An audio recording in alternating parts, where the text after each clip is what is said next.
आजच आदर्श live news चॅनलला subscribe करा आणि बेल आयकॉन अवश्य दाबा. तळोजा फेज 1 आणि फेज 2 परिसरातील Kalsekar English medium school, Arkam English medium school, Ocean bright convent school, Bajaj international school आणि the west hill high international school या 5 शाळा कोणतीही परवानगी न घेता बेकायदेशीररित्या चालवल्या जात असल्याचे उघड झाले आहे. त्यामुळे पालिकेच्या शिक्षण विभागाने कारवाईचा बडगा उगारला असून तळोजा पोलीस ठाण्यात तक्रार दाखल करून या शाळांविरोधात फौजदारी गुन्हा नोंदवण्याची मागणी करण्यात आली आहे. पालिकेच्या शिक्षण विभागाकडून वेळोवेळी पालकांना सूचित करण्यात येते की अनधिकृत शाळांमध्ये मुलांना प्रवेश देऊ नये.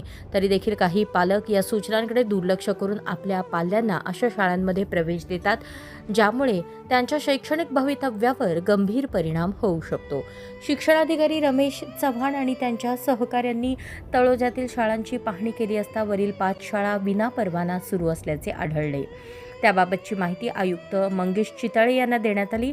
त्यांनी तात्काळ बालकांचा मोफत आणि सक्तीच्या शिक्षणाचा हक्क अधिनियम 2009च्या कलम 18चे उल्लंघन केल्यामुळे संबंधित शाळांविरोधात फौजदारी गुन्हा नोंदवण्याच्या सूचना दिल्या. त्यानुसार तळोजा पोलीस ठाण्यात FIR दाखल करण्यात आली आहे. शिक्षण विभागाच्या अधिकाऱ्यांनी सांगितले की अशा शाळा केवळ शासनाची फसवणूक करत नाहीत, तर विद्यार्थी आणि पालकांचीही दिशाभूल करतात. त्यामुळे अनधिकृत शाळांविरोधात कठोर पावले उचलणे आवश्यक आहे.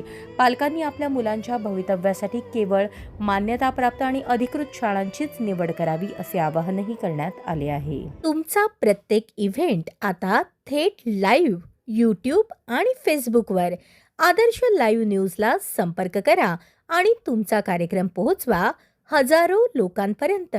संपर्क अक्षय कांबळे 96 19 88 00 95 आणि 96 53 11 95 23.